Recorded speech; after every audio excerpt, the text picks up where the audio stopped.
Alright, I thought I'd make this video for anybody who tends to lose stuff like I do.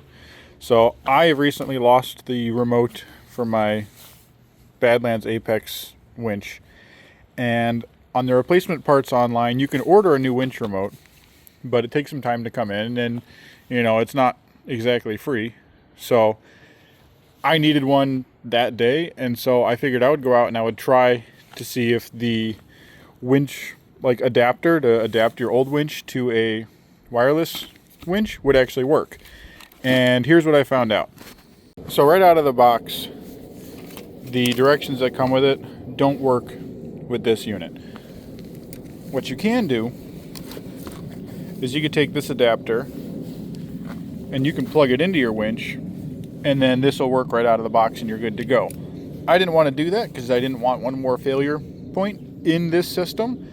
So on screen, I'm going to put up some directions from Harbor Freight on how to program this remote to this winch that don't come in those directions. But I'll also show you what I had to do. All right, one thing to keep in mind is I did have to do this process about 8 times before it actually finally took. So what you do is you start and you make sure that your wireless is turned on your winch. And next, you press and you hold this button until this winch remote turns on. Then you press and hold the in and the mode button until you watch it blink. There, now it's solid. You let go and you press it again. And you hold that. And you see how the winch operated? Now it's programmed, and you should be able to turn this off.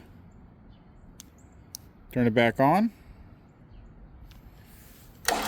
And the winch now operates. So I had to do that, like I said, about 8 times before it actually finally took. But it will work, and you can use the in-store remote on your Apex winch. You don't have to order one over the phone from Harbor Freight. So if you're in a time crunch and you need a winch remote now, I hope this helps you.